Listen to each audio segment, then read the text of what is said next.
nakikinig sa Target On Air. Target On Air. Naku, mamaya sikapin natin makausap mga kaibigan si Congresswoman Bernadette Herrera regarding po dun sa meron kasing dalawang party list na hindi po nasama dun sa proklamasyon kahapon. Imbis na 54 na party list, 52 lamang hinaproklama. At kasama po dyan yung sa may kaso, yung Duterte Youth Party List at saka yung bagong henerasyon. Kumbaga yung bagong henerasyon, meron nakakuha po ng isang upuan sa party list at yung Duterte Youth Party List, kumbaga 3 seat po yan. At siguro mamaya balikan natin ng tawag. Kayo'y nakikinig sa Target On Air. Target On Air. Nako, ito, cambio tayo ng paksa at nung huling makausap natin, kumbaga yung kasagsagan po ng kampanya dyan sa lalawigan po ng Laguna. At itong makakausap natin, kumbaga sabi nga yung mga panawagan dyan sa lalawigan po ng Laguna, kumbaga nagbunga yung sakripisyo. Ito, nasa linya ng ating komunikasyon, ang Governor-elect dyan sa lalawigan ng Laguna, si Governor Sol Aragones. Magandang umaga, Ma'am Sol Aragones. Ay, magandang umaga po sa inyo lahat at sa inyo po mga tagapakinig. At si Carex Quijano po, Governor-elect Sol Aragones. At ma'am, Opo, kamusta Carex. po? At naproklama na po ba tayo bilang Governor dyan sa Laguna? Yes, Kuya Rex or Carex, ako ay inaiproklama na itong nakaraang araw bilang governor, kumbaga governor-elect dito sa lalawigan ng Laguna. Ngayon naman po ay naghahanda tayo para sa transition namin sa Kapitolyo. At the same time, nag-aaral din po ako ng mga polisiya at iba pa nga pwedeng gawin sakaling nandyan na tayo sa Kapitolyo. Opo, at paano po dun sa mga dadatnan nyo dyan sa Kapitolyo, dun sa mga department head, ano po ang gagawin po natin doon? Inaaral po natin, siyempre meron po diyang mga permanent, meron din mga co-terminus. So pag-aaralan po natin, mag-inventory tayo para malaman natin kung nag-a-align. Importante kasi, Carex, ang dadatnan ko at makakasama ko maglilingkod sa tao sa Laguna ay kapareho ko ng paninindigan, prinsipyo at vision para sa mga programang gagawin natin sa Laguna. Apo, at isa doon sa napabayaan dyan sa Laguna, yung ano ma'am, yung sector po doon sa turismo, para napag-iwanan ng province dyan, ang Laguna. Opo, ang sabi ko nga ay kayo mismo ang magpo-promote ng turismo ng dahil ang Laguna po ay merong 24 municipalities, 6 cities, at ang bawat isa doon may kwento ng turismo. Apo. Po-promote po natin yan, nakikipag-ugnayan rin po tayo sa mga eksperto pagdating sa turismo. Importante, meron tayong tourism master plan, makita natin kung ano ang pwedeng gawin sa bawat bayan para may promote po natin.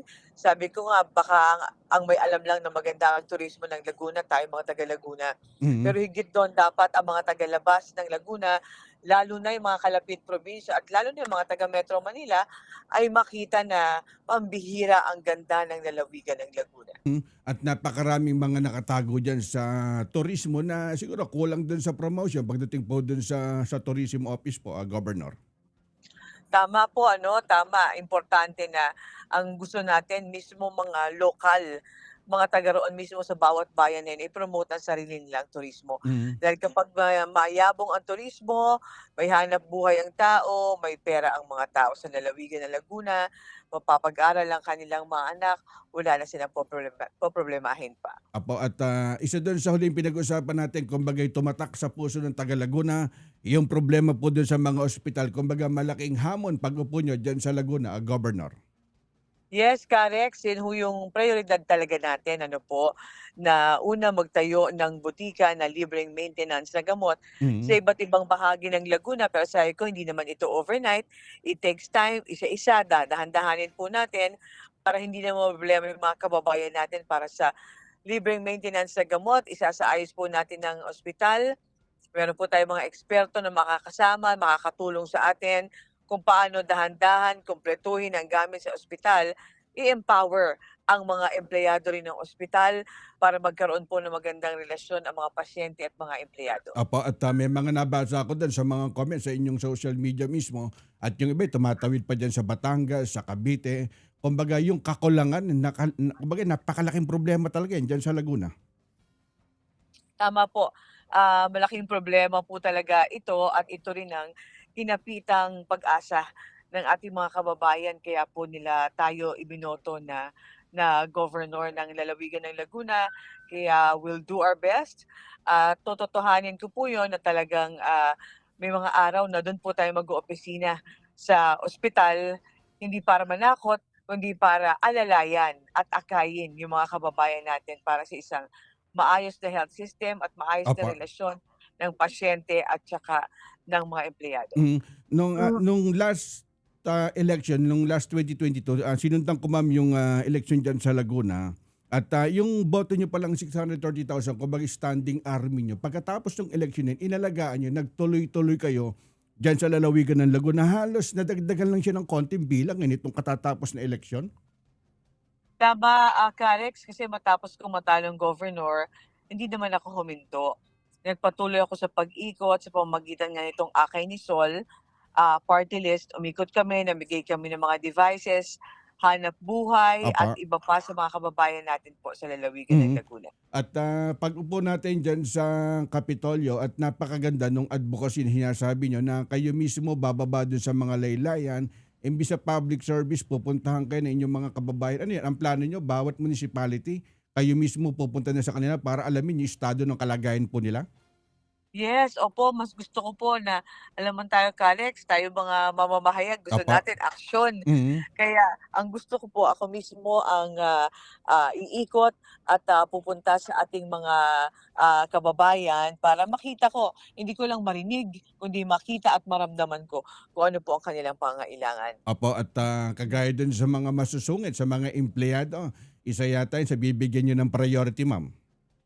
Yes, opo, ipagbabawal natin ang pagsusungit o pagiging mataray sa mga pampublikong ospital. Ano po, pero iklaro ko lang, wala ho akong balak tanggalin ang mga empleyadong matataray at kinakailangan lang natin isaayos ang pag-uugali nila Apa. at para po maging maganda ang relasyon nila sa ating mga pasyente. Mhm. Correct. Pagpasensyahan nyo na po, kailangan ko na lang pong bumaba para Apa. sa aking susunod na event. Pero maraming salamat po sa oras at pagkakataon na binigay niyo po sa akin ngayong Apa, umaga. at salamat po at ingat po palagi, ma'am. Maraming salamat po, Kuya Rex. Iyan ang tinig mga kaibigan ni Governor Sol Aragones, Governor-elect dyan po sa lalawigan po ng Laguna, ha? At nako, napakaganda dun sa mga advokasya pag-upo bilang governor, ha? At isa po dun sa tututukan, yung problema po dyan sa ospital. Nako, yan po yung nag-trending dun sa kanyang mga panawagan nung panahon po ng kampanya. Kumbaga talagang umani po ng papori, eh. Abay, mantakin nyo, may mga nagko-comment doon, tumatawid pa sa Batangas, dyan sa Cavite. Kumbaga yung kakulangan anong pampublikong ospital, mga kaibigan, isa po dun sa tututukan ni Governor Sol Aragones, ha? Alamin natin ngayon ang iba't ibang mga kaganapan at kagalingan ng iba't ibang mga gobernador sa kani-kanilang lalawigan sa Kumusta, Governor?